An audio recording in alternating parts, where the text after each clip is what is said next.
to be honest with you, whenever there is democracy, I think there is hope.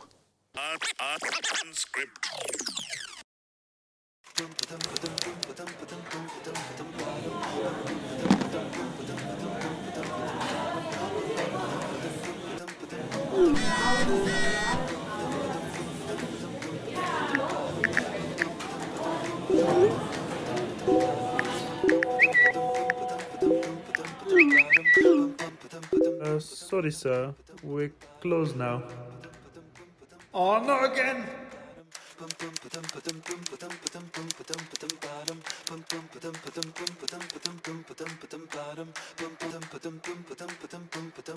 Assalamu alaikum wa rahmatullahi wa barakatuh. Welcome, brothers and sisters, to this Islam 21C Unscripted podcast.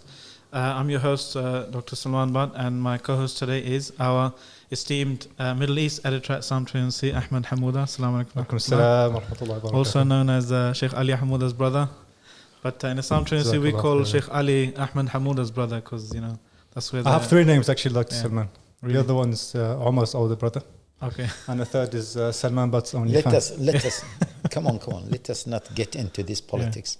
Just get Mashallah. into the topic, yes. We also have Sheikh Haitham Al-Haddad. Assalamu alaikum, Sheikh. Alaikum salam wa rahmatullahi wa barakatuh. Mashallah. This is Ahmed's first time as a co-host, so he's got a little test that he's prepared, like an audition for him as well. Jazakallah khair, Sheikh Haitham. Honored to have your presence. We've heard you're a Palestinian man, and you've been living all of your life in Saudi Arabia, so we wanted to test your Palestinianness because it comes with a duty. And to earn your bragging rights, you need to pass this test. Okay. You ready, inshallah? No. Then Passed the first test. You can't be classified then as a Palestinian. Okay, so it's fine. This is in your opinion, okay? But in my opinion, You can't do this with the big So Sheikh. Sheikh Haitham has officially failed the Palestinian test. So no, Okay, ask you them. should say failed my Palestinian test. this has been approved by the board. By which board? Of editors. Yeah, say failed the test of the board of editors.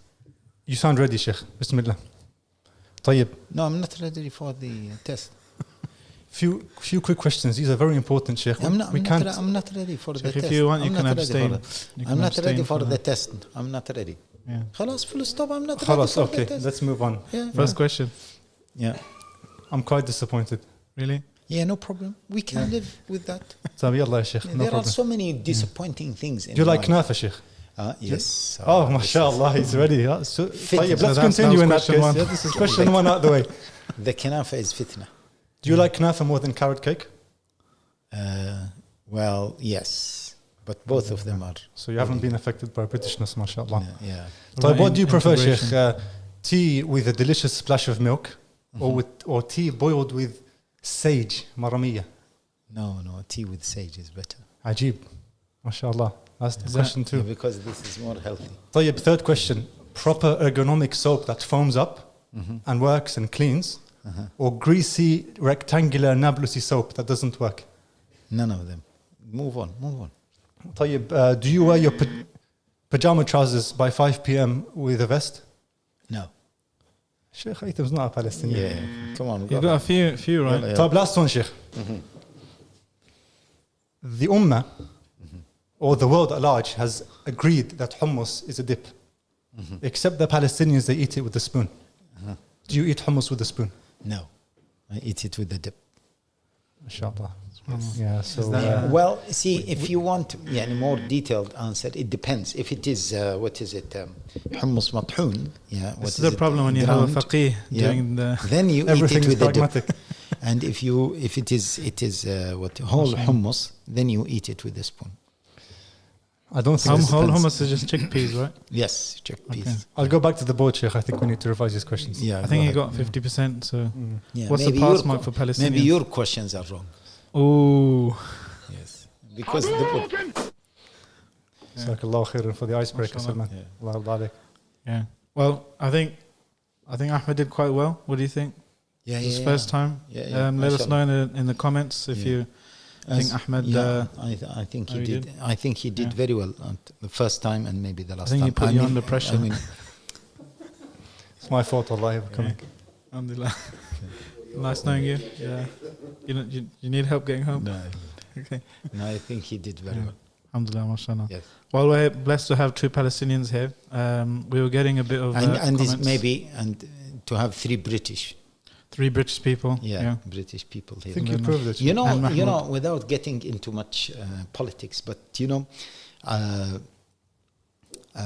when I traveled to different countries recently, and I don't want to mention which country I was in, but I met different people from different backgrounds, and every single one is asking me about the most embarrassing thing or in the British history, which is Brexit. And they said that your parliament failed to find a solution. They said this is the British democracy that everyone is talking about and you are proud of it, etc., and failed to find solutions, and as if they were trapped. And people are mocking us, really. People are mocking us. And not only that, they mentioned that some Lebanese parliamentaries, they attended our parliament, and in the parliament, I don't know which meeting was that, but the parliamentaries were mocking each other and talking against each other, etc. And then the Lebanese media, they took some clips of our parliament, and they said, they in their parliament, their Lebanese parliament, they say we have so many funny things, so many unbelievable things, and they said that we used to believe that we are really terrible, and we found that the British parliament is more terrible than the Lebanese parliament. Sheikh, I think the simple answer is if you don't have a parliament, you can't have a terrible parliament. Well, that is true. That is true. So it means that at least you have a parliament. I think the Afghans were thinking about invading Britain to restore democracy. Well, I don't know about that, but really, it is really very embarrassing. Really very embarrassing. But Sheikh, wouldn't you say that so many people are talking about it negatively? But this is characteristic, Sheikh, of a good democracy, that you don't have one figure like we have in the Muslim world taking all of the decisions. As much as he's tried, there are regulations and there are checks and balances that have stopped him from being able to take unilateral action. I agree, but not. I mean, there's a long history in the UK and England in particular of abusing politicians and abusing, whether it's kind of throwing tomatoes and cabbages or whatever on them. We are not talking about that. We are talking about the real issue, which is there was a referendum on the Brexit, and people chose to go for Brexit. But the parliamentaries and maybe the deep state and maybe the other people, they are not convinced that this is the best route. I mean, so now there is a struggle between what people wanted, which is the outcome of democracy, and what shall we say, wise people wanted. That's what This kind is of the real constitutional experts are talking about now. They're talking about the fact that Brexit was and the failure of Parliament to deliver it adequately is showing two types of very different types of democracy. One is what they're calling the plebiscitary democracy of the direct people having a direct say, and one is the representative democracy. And the both of them, when they clash, there's always an uncertainty there. Yeah, so but we have we have in Britain, we have both, because in certain aspects it has to go for the public, the referendum. So they have to decide. In certain aspects we have the representative democracy because we have the parliament to decide. But fundamentally they in their nature and their asl they normally clash, because one is going directly to the people for the direct issues, and one is the traditional model of the people's say is incorporated by the elections of the representative. Maybe what we need now is maybe modified type of democracy or fix this problem okay, within democracy, because It shows see, it's not one type of democracy. exactly, It's different. but see, many people are not convinced that, okay, to go for Brexit is the correct thing. But because that was the outcome of the referendum, they are unable to say that in a brave way. Yeah, even Boris Johnson, some of his comments before he became the prime minister, he was reluctant of accepting it wholeheartedly. But when he became prime minister, or when he was putting himself forward as a prime minister, then he said, no, if I was selected as a prime minister, I will just implement it as people wanted. When is the right time for that, Sheikh? Because we know from political theory that having an aristocracy or having a technocracy or meritocracy, where you have representatives who are more competent and knowledgeable than the people. Yeah. When is that the right model to have? That the people, we don't go to the people in a referendum, and we assume that those who are in power know better. The people are easily influenced by Media. and And by maybe lies and other propaganda. yes, other factors. Because Plato puts democracy as the penultimate system from the bottom, Yes. Yeah. and he says it can only go to a tyranny. If it goes below a democracy, it ends up as a tyranny. Yeah. So democracy, even though people sing its praises as a system, Plato, who is let's say the most popular political theorist of the past, puts it right at the bottom, just above a tyranny. So Yeah, but what were his other suggestions? I mean, even he puts aristocracy, even oligarchy. He said the rule of the rich is better than the rule just kings and that kind of stuff.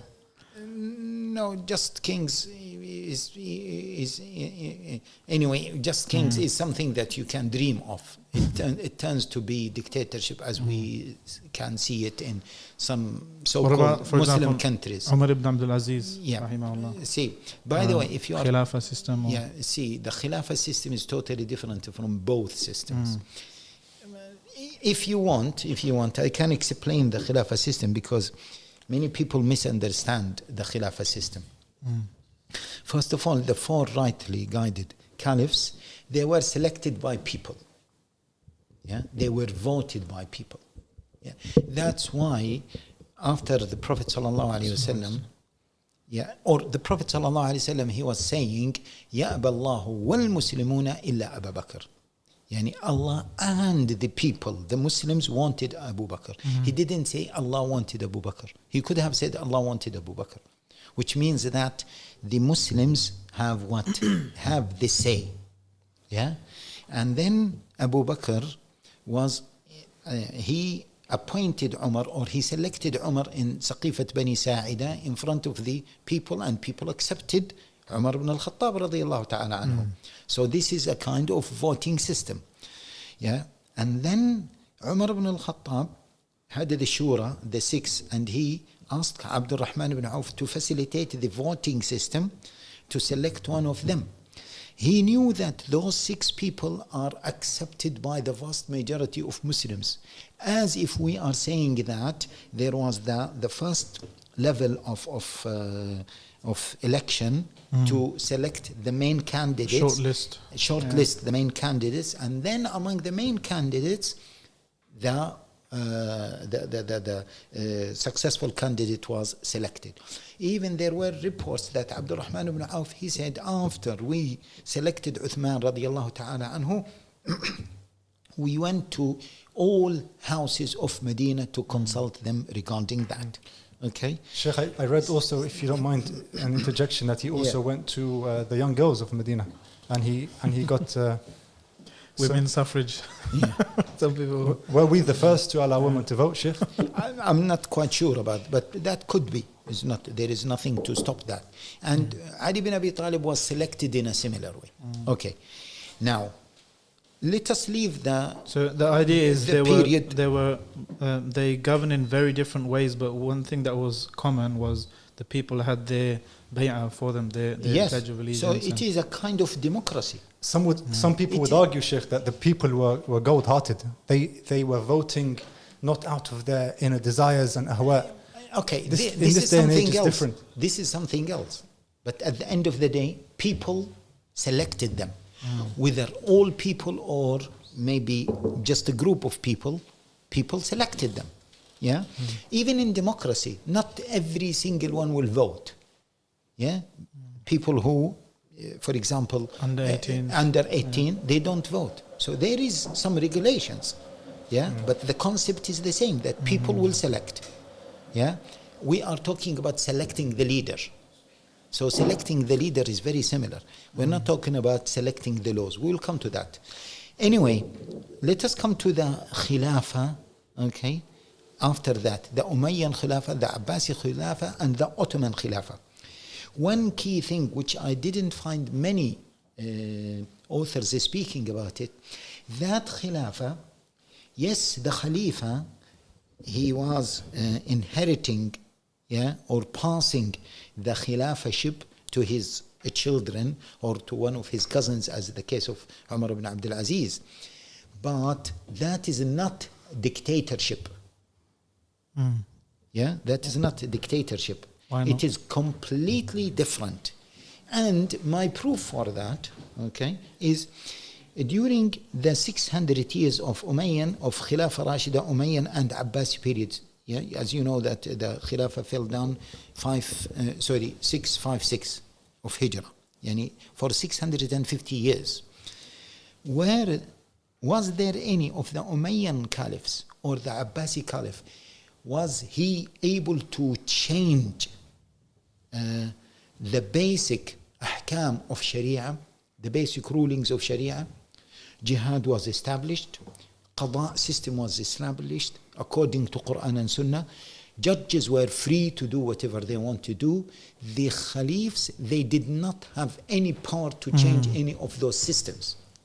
Okay. In fact, they needed to get some fuqaha on their side to justify some of their... Exactly. So does such a system, Sheikh, depend on the regulation of the people as well as the selection? Yes, we'll come to that point.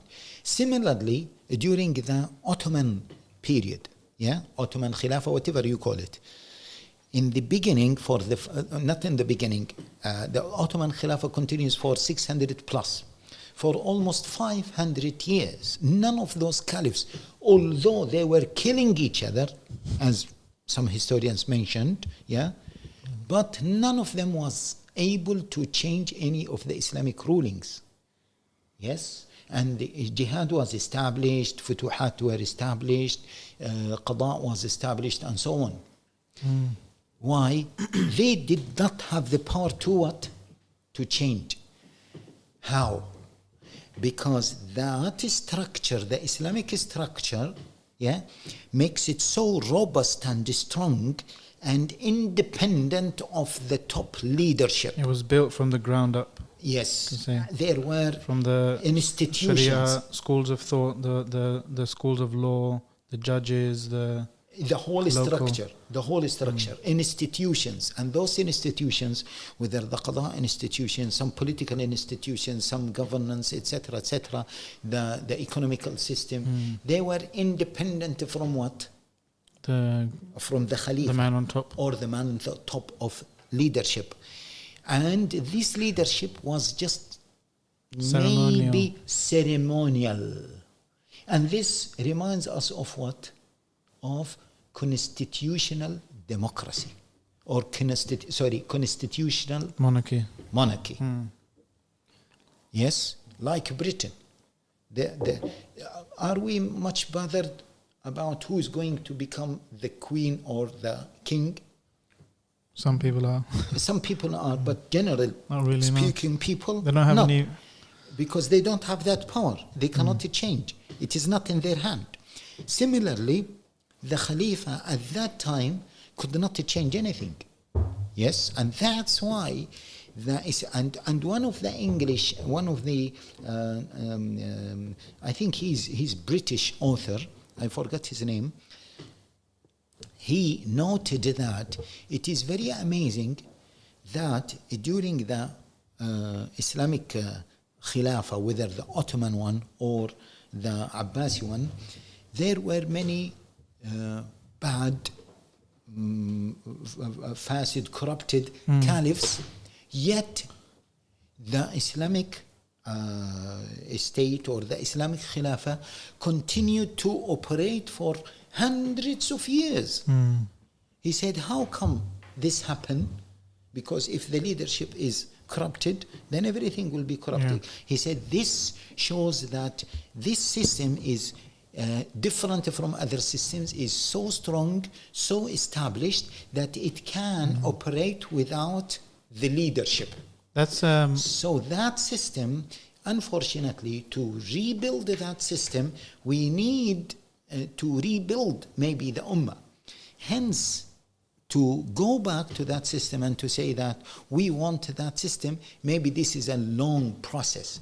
That's why I say leave that system, okay, because it needs the proper infrastructure, the proper social infrastructure, the proper religious infrastructure, the proper economical infrastructure, and so on. Here at the moment, we have either the democratic system or the dictatorship system. Assalamu alaikum, guys. Sorry to butt in, but if you're enjoying this podcast, please head over to islam21c.com/donate to help us make more. And if you're not enjoying it, head over anyway and help us make better ones. Here at the moment, we have either the democratic system or the dictatorship system. What about the just monarchy, Sheikh? Is it to have, I mean, right at the moment, that's really the only two choices we have. It depends Yes. who you ask. If there's any fans of any particular kings. Regarding the just monarchy, how are you ensuring that the monarchy will remain just? I mean, it's the same way as ensuring that your electorate is going to remain righteous. Yes, it is much easier, okay, to have the checks and balances where everyone is having different systems that apply checks and balances, rather than to put all powers in the hand of one person who will change everything. If he wakes up on the wrong side of bed one morning, changes his mind, Overnight. he can just have a massive... As we see it in one of the Middle East countries. You can call this a democracy, though, Sheikh. Still. What? It's just he's the only person voting. Yeah, yes, well, if you want to call it as maybe this is the post democratic or post maybe classical democracy is another form of Like in Syria when they said, "Don't worry, we've changed the ballot paper for you. You don't need to come back." Oh yeah. But I hope that it is. Yeah, I mean, that's essentially, I think, Professor Wael Halak's argument. He talks about how historically, the Sharia and Islamic kind of societies were built based on localized power distribution. So the guy on top didn't have that much power, but that system had to be dismantled during colonization, and dictatorship and authoritarianism was introduced so that they could control those societies and exploit their resources for imperialism and colonization. But he's got an interesting essay called "Can the Sharia be Restored?" Because it's been these systems have been destroyed and dictatorships kind of put in place. Can you kind of build that grassroots devolved kind of... There are two things. Can Sharia be restored, or can such systems be restored? Can Sharia be restored? Yes. If the parliament, decide to go for Sharia, that's it. I mean, not the British Parliament, any parliament in our days. But can those systems be restored? This is what I said, that it is a very, very long journey because the infrastructure is not there. A lot of people kind of are hung up about bringing back that type of system and that from the past in a particular way. So you have kind of movements calling for the re-establishment of the Khilafah, and they want to bring back that system rather than work within. I don't know whether those people who are asking for the re-establishment of Khilafah, they are deep enough, in their rhetoric to talk about such systems, But even if they are sophisticated enough to call for the re-establishment of such systems or such system, they should tell us how we can get there. But does Allah subhanahu wa ta'ala wants us... Is it clear? So that the roadmap to... Yes, what is the roadmap? But get the into question is, that. does Allah subhanahu wa ta'ala want us to revive that system or try and make whatever system is available today No, closer to the whatever system that justice. implements, the justice of Allah. That is the key thing. Is there an element, Sheikh Haitham, of in order to have a good, righteous, democratic, Islamic, so to speak, system, you need to empower communities to regulate the authorities? And just to add to this point, or to this question, I think it's Sheikh Hassan al-Turabi. He used to say that the Muslim state is a state of minimum intervention. That means communities have the ability to regulate themselves in the absence of the state. We don't need police in boroughs and in villages and in... Excellent. This is what I was talking about. This is exactly what I was talking about. That the leadership is just symbolic. And all other systems were well established and they can operate almost independently. Yes? So, and this is what we normally call it civil society. Yes, exactly. The civil society, whether you call it the civil society, call it whatever you call it. The Qadi was independent. And the judges were independent, the imams were independent, and the civil society was operating independently from the Khalifa. That's why the Khalifa, there are many examples of corrupted Khalifa, Fasid Khalifa. They mention that one of the Khalifas, I don't know whether that is true or not, but we know that many of them used to drink khamr. Yes or no? And it is, I don't know whether we can say that it is a fact or not, but some of the Ottoman caliphs, they were killing their brothers and not to become into power. Yes? So is it safe to say... However, just let me mention this about the Ottoman Khilafah because it is attacked. One guy, mentioned that, there is no Islamic political system. And one person said the Ottoman Empire was not Islamic and it was corrupted. It is. So one guy, he had a response for both.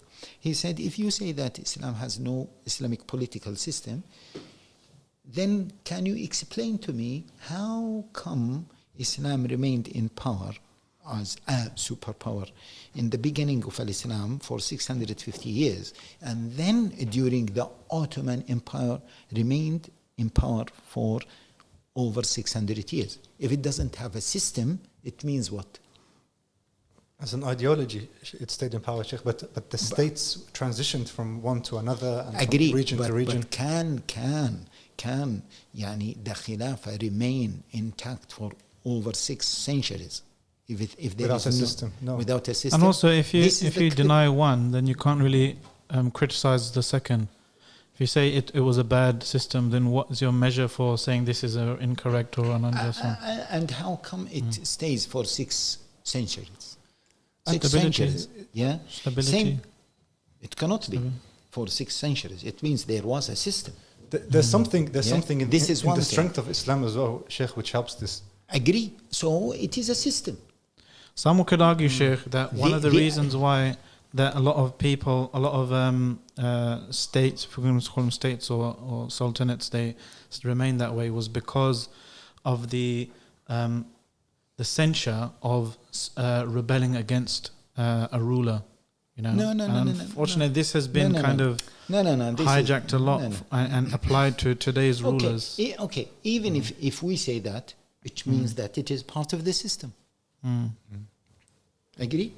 Even if we say that, it means the system say that, don't rebel against the ruler, which is part of the system. And maybe you can say the system is a combination of ideological, economical, spiritual, everything, which is a system. So let us not understand, just a minute, let us not understand a system as maybe a modern system as we understand them. This is one thing.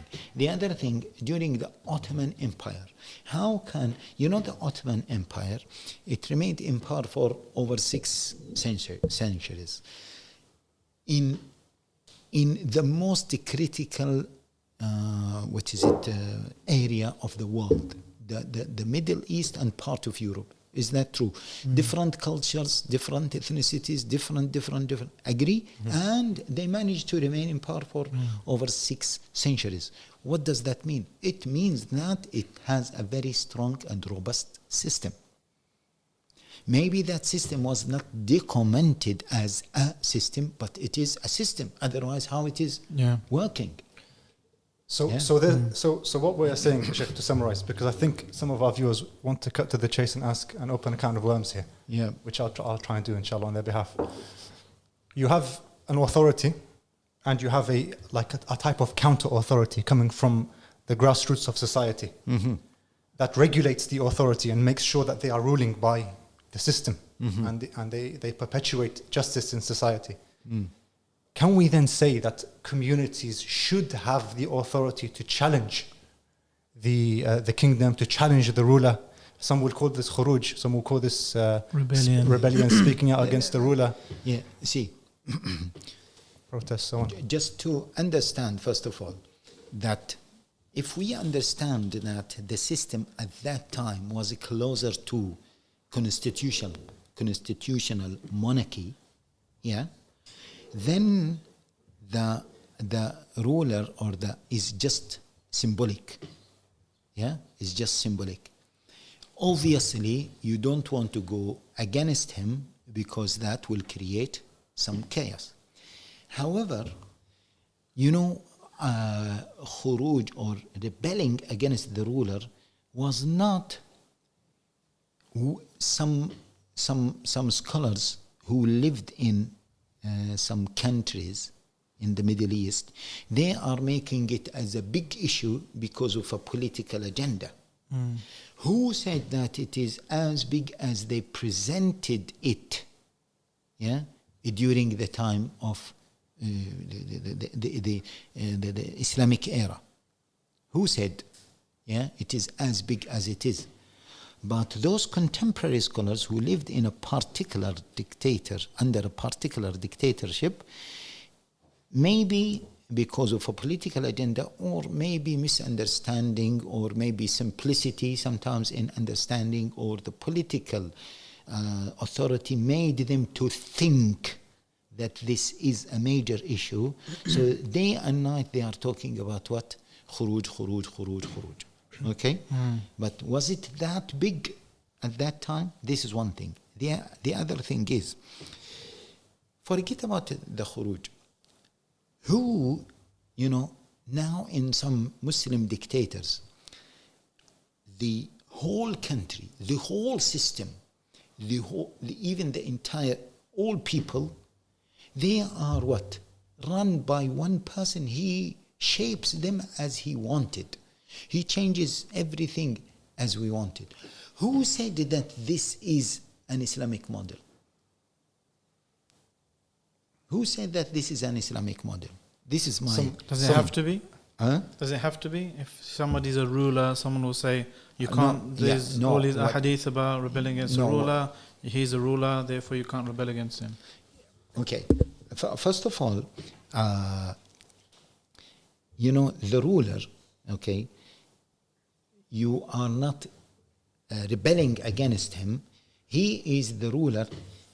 Let us not just see, the problem with this is that people just picking statements from the Salaf, and they are just re-quoting them just to create fear.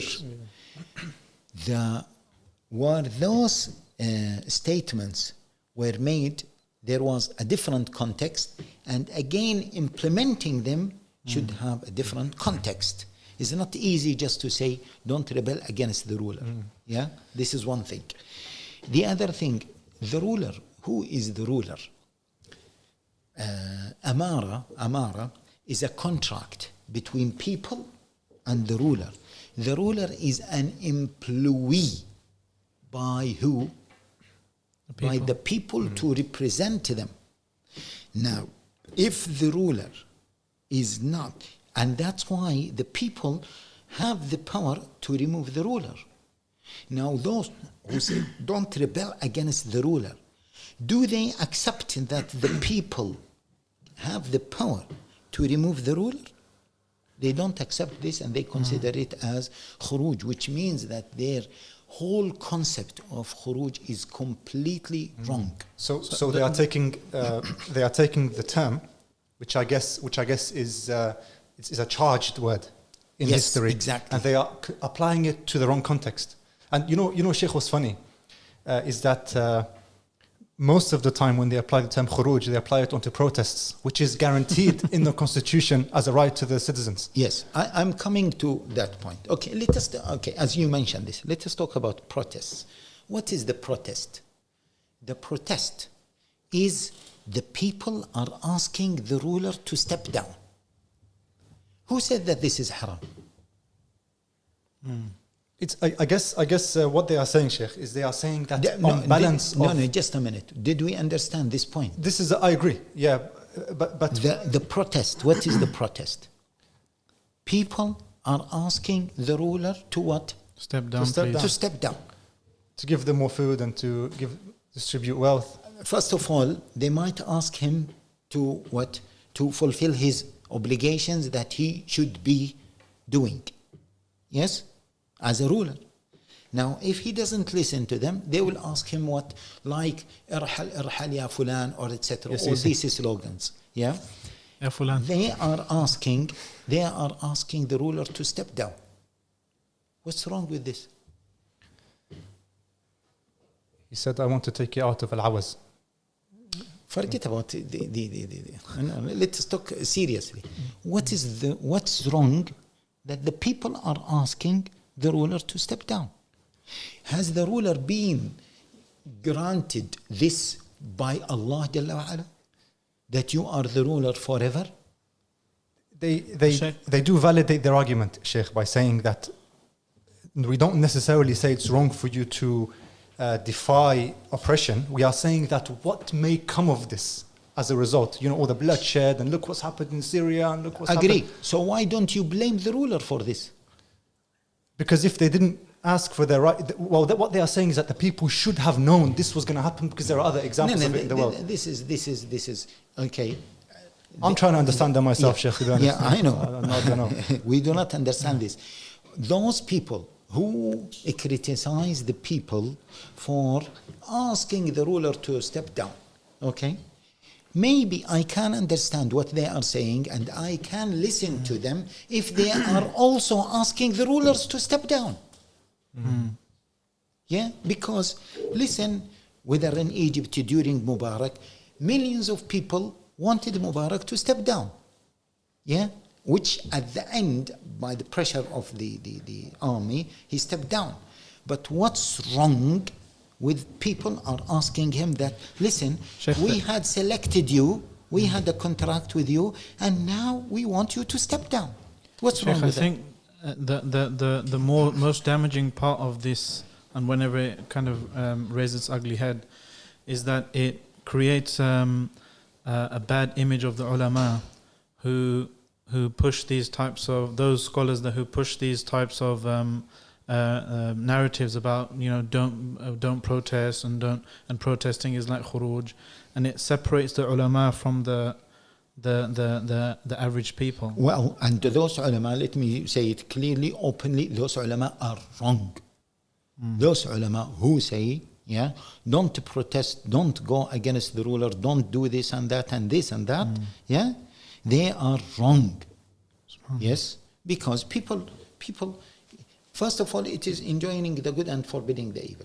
Secondly, if the people requesting the ruler whom they should have appointed, asking him to step down, or even if he came by power or he inherited this rulership, then people have more right to ask him to step down. Yeah. Yes? What's wrong with that? He won the elections, Sheikh. He got 98%. Right. So democracy. At least 98. Yeah, that I remember they said Sadat. Yeah, Sadat. When he used to show them the results of the elections, and he used to say 98.9, And he said, yeah, say we have democracy because people are, still we have 0.1 or 0.0001 who still refusing. We were worried that it's going to be more than 100 on the last CC election, 103%. Yeah, yes. In conclusion, to compare the Islamic system to the current dictatorship, I think it is an insult to Islam. Assalamu alaikum guys, me again, reminding you to head over to islam21c.com/donate to keep the lights on Islam 21c. We pride ourselves on being independent and being funded by the grassroots community. I think it is an insult to Islam. Insult to Islam, because it is an insult to the main values of Islam. In Islam, Allah Jalla Ala says, إِنَّ اللَّهَ يَأْمُرُ بِالْعَدْلِ وَالْإِحْسَانِ وَإِيتَاءِ ذِي الْقُرْبَى وَيَنْهَى عَنِ الْفَحْشَاءِ وَالْمُنكَرِ وَالْبَغْيِ يَعِظُكُمْ لَعَلَّكُمْ تَذَكَّرُونَ. The first thing Allah Jalla Ala commanded us to do it is what? Or to have. Is what? Al-Adl. Yeah? And those dictators, they don't have that Adl. Yeah? Because even if they have adl, even if they claim that they have adl, then justice. they will justice, then they will do like what Umar ibn Abdul Aziz did. Umar ibn Abdul Aziz, when he was appointed by his uncle to be the Khalifa, what did he do? He went to the member and he said, listen, I was appointed as the Khalifa. If you want me to carry on, I will carry on. If you don't want me to carry on, then I will step down. This is adl, because he has seen that he was given something without the consultation of people. Yeah. Yes, without the consultation of people. And is this why he's called the fifth rightly guided exactly. Khalifa? Yes, because he was a Khalifa selected by people. So to compare that, is wrong, is completely wrong. As I said, it is an insult to Islam. This is one thing. The second thing is the Islamic system. What is the Islamic system? Is it monarchy? Is it democratic? Yeah. We say that the Islamic system is unique. It has some elements of democracy, where people are selecting the Khalifa, but it is beyond democracy, where there are institutions that are running according to Islam. And this is a unique system. It is not dictatorship, it is not democracy. Now, to have, although it has many elements of democracy, I believe, at least in selecting the Khalifa, and at least in selecting maybe the people of Hal and Aqd, yes? What can you explain that term for the viewers? The people of power. Like movers and shakers. Movers and shakers. The electorate. However, would you call them the electorate? Al-Hali wal-Aqd? No, maybe the closest is maybe the parliament, and to Ahl al-Hali wal-Aqd. The parliament. Now, that system is unique. In order to have that system in place, we need infrastructure which is very unlikely to happen in the coming few years, or 20, 30, 40, 50 years. So what is the best alternative for that?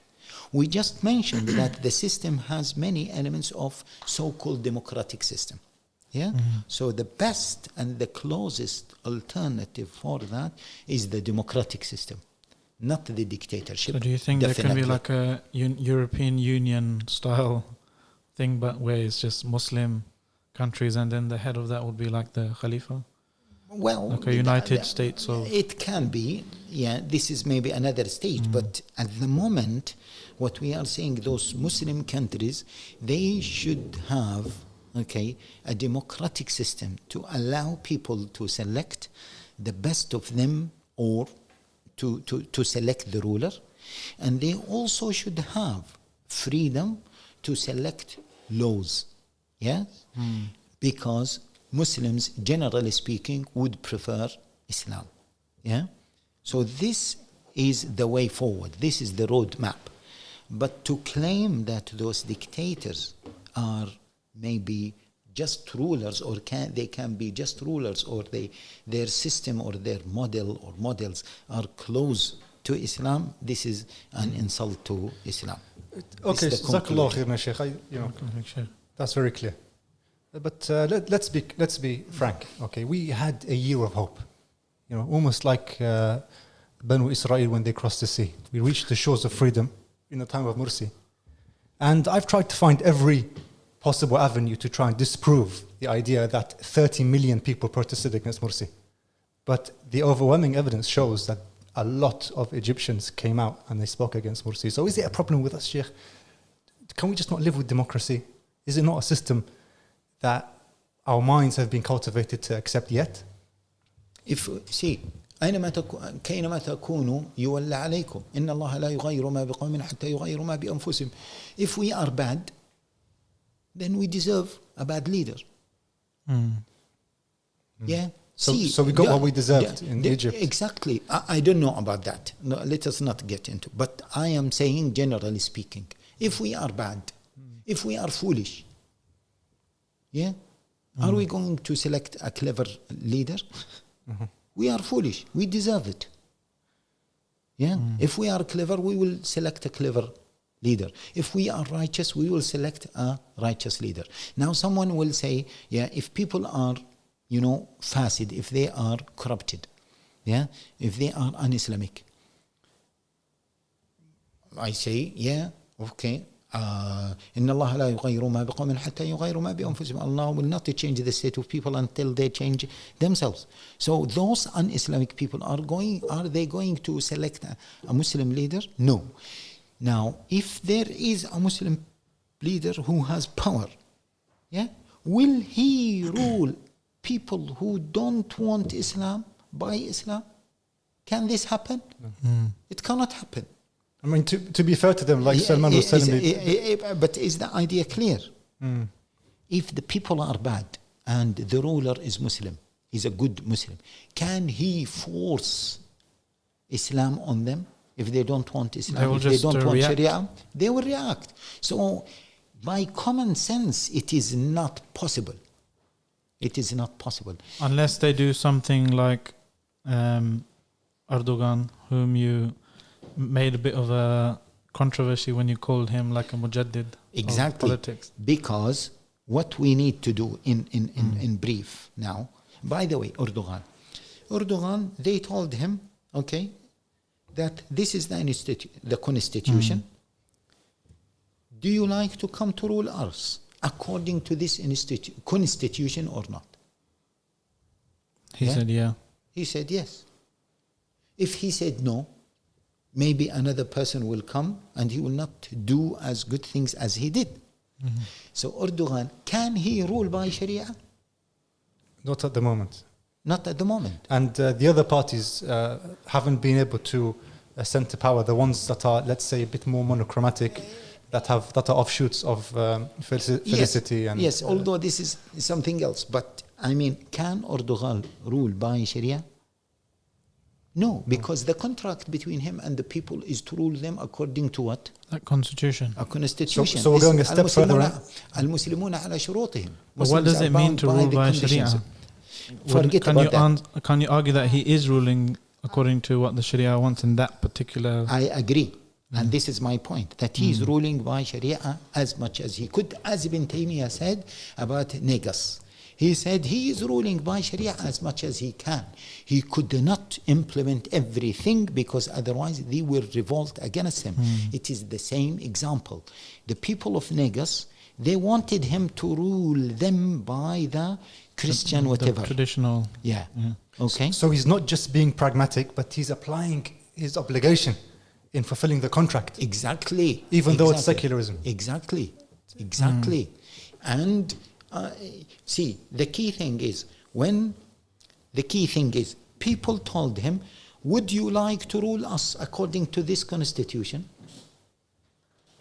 Then he has two options, either to say yes, and then he has to fulfill the constitution, the agreement or the contract between him and the people, or he should say no, and then this will be the worst of two evils. But Sheikh, the way Sharia is kind of spoken about today in today's day and age, especially on social media and internet and those kind of communications, it's very kind of almost black and white. It's like you Agree. either have Sharia or you don't have Sharia. Agree. And if you don't have Sharia, you're an evil person. Yes. Even if you're trying to This is get a bits and pieces. a very important point. And young people, they have to correct this. That is, there is not a black and white. In many people's minds, young people's minds, ruling by Sharia means what? Cutting the hands of the thieves and doing this and that. As No, though this there's is- something called Sharia, like you have English law, French law, Sharia law, and you have to have it all. Yes or none. Yeah. Yeah? And this is completely wrong. Yes? You might have 90% of Sharia, 80% of Sharia, 70% of Sharia, 60% of Sharia. Yeah? They don't, most of those young people, they don't consider a ruler ruling by Sharia a ruler ruling by justice, that he is ruling to a good level by Sharia. Yes or no? Yeah? Because, justice is part of Sharia. So the hudud is just a small, tiny element of Sharia. Yeah? This is one thing. The other thing is the gradual implementation of Islam shows that at the moment, if you are implementing as much as you can, then you are, according to your context, ruling by Sharia, although there are so many aspects of Sharia are not implemented in your country.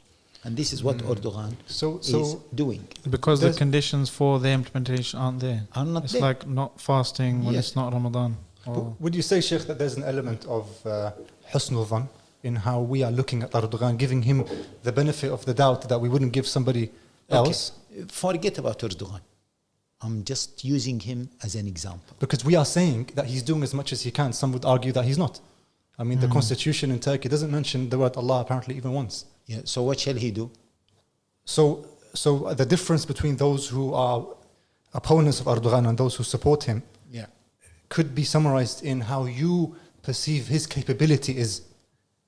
Some Yeah. say that he's capable but he's not doing it. Others are saying he's not capable, that's why he's not doing it. So the whole issue is husnul dhan, how you are looking at Erdogan. Forget or about su'ul dhan. Erdogan. Forget about Erdogan. Okay. Forget about Erdogan. I'm talking about the principle, but we used him as an example. Okay, a country. Because Saudi Arabia, Sheikh, if you look at it if you compare the constitutions like for like, it rules more by the Sharia. Agree. Yeah, agree. But that's why Sharia is not a black and white. Sharia is contextualized. It's contextualized as much as you can at that moment. Yeah? As much as you can at that moment. فَاتَّقُوا اللَّهَ مَا اسْتَطَعْتُمْ. Okay? This is one key thing that many people don't understand. Okay, this is my ability. صَلِّ قَائِمًا فَإِن لَمْ تَسْتَطِعْ فَصَلِّ قَاعِدًا. The one who is praying in a sitting position because he cannot pray in a standing position, is he praying according to Sharia or not? He is, as much as he can. Why? Because what? Fear Allah as much as you can. Apply as much as you can. The person who is eating dead meat because he wants to keep his life, is he eating the dead meat according to Sharia or not? He is. Okay, the person who is declaring kufr by his statement because they are threatening to kill him. Yeah? So he uttered the kufr. Yeah, He uttered the kufr according to Sharia or not? good. According to Sharia. Allah Jalla wa Ala says, إِلَّا مَنْ أُكْرِهَ وَقَلْبُهُ مُطْمَئِنٌ بِالْإِيمَانِ. Yes or no? True. Okay? During Under war, duress. under duress. Yeah. During war, the Prophet ﷺ said, لا تقطع الأيدي في الغزو. Don't implement cutting the hands, which is elements of Sharia, hudud, during what? In the battlefield. So in the battlefield, we stopped applying certain hudud. We stopped them by Sharia or not? According to Sharia. Yeah? So Sharia is not just, as Dr. Salman said, black and white. It has to be contextualized. It is a pragmatic system. Yeah, and we need to understand our context now in order to have a better understanding and judgment, both understanding and judgment.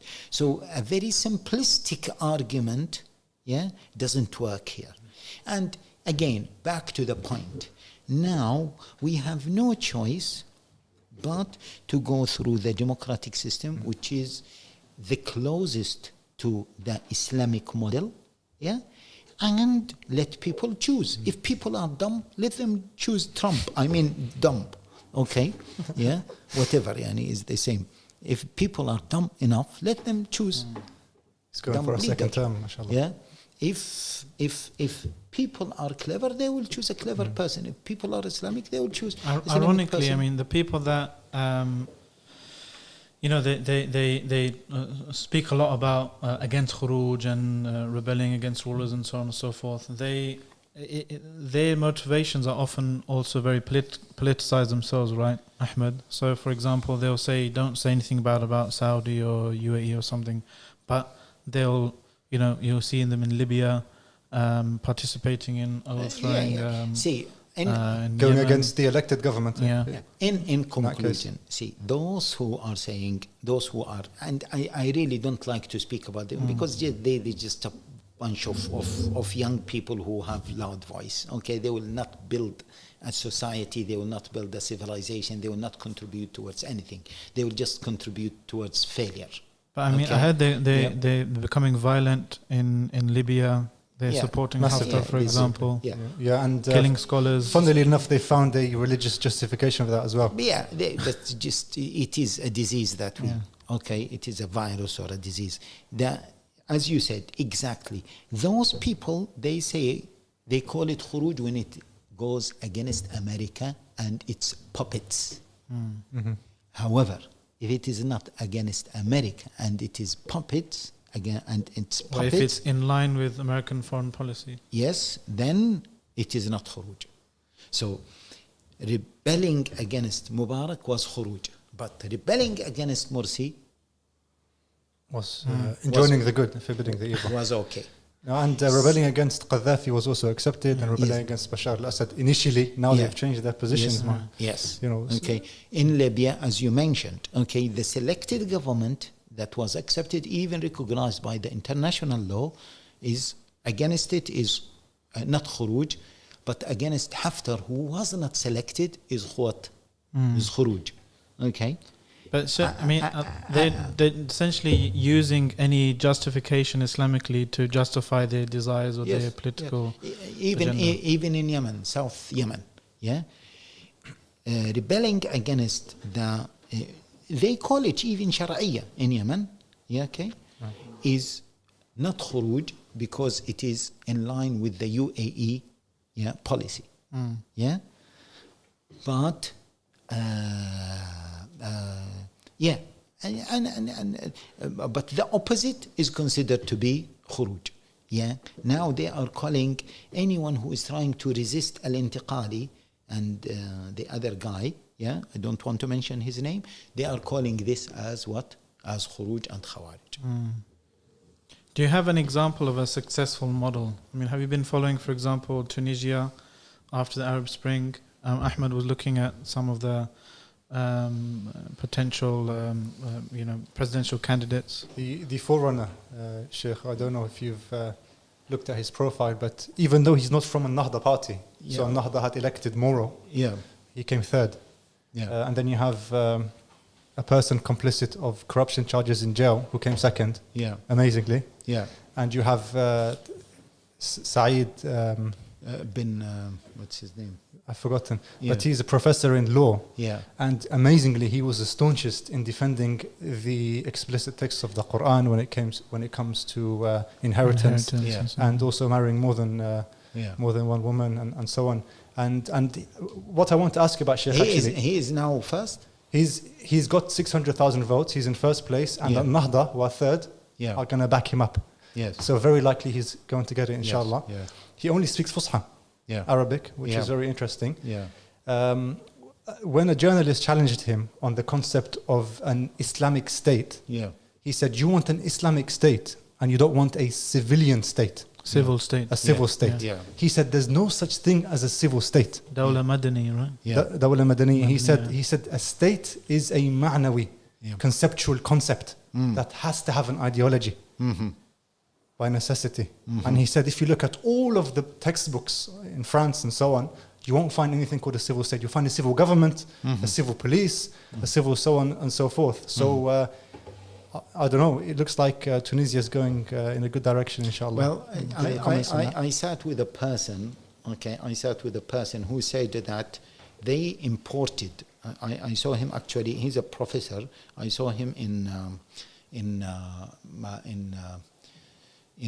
Switzerland, and he said, I mean the Tunisian, he means the Tunisians, they benefited a lot from the Swiss democratic system, and they imported it. The open democracy. Yeah, the Everything's a open referendum. democracy, Yeah, and he said, hopefully, and really, to be honest with you, whenever there is democracy, I think there is hope. Let us conclude with this. But they said there's a big problem with him, Sheikh. What? He prays. Okay. Okay. Wallah, they said this. Yeah. Assalamu alaikum guys, last reminder I promise. Head over to islam21c.com/donate to help this movement get to the next level. So we have genuine, high quality media articulating Islam in the 21st century and developing confident Muslims impacting the world for the better. Okay, on that bombshell, I think I'd like to continue the discussion, but it's time for us to wrap up, unfortunately. Jazakallah khair, Sheikh, for giving us your time. Ahmed as well, Jazakallah khair for hosting this podcast. Thank you for having me. Jazakallah khair for you watching at home. Jazakallah khair. And if you like this podcast, give it a like and a share and a comment as well. Get your voice heard. We do try and read all the comments, mashallah. We're all on all the podcast platforms now, alhamdulillah, wherever you get your podcasts. So Google, iPhone, wherever, any other type of phone, Sony Ericsson, Nokia. Actually, I don't know about them. Subscribe, 5 stars, ratings, yeah. And see you on the next one. Jazakumullah khairan. Assalamu alaikum wa rahmatullah. جزاك الله خير. سبحانك اللهم وبحمدك أشهد أن لا إله إلا أنت أستغفرك.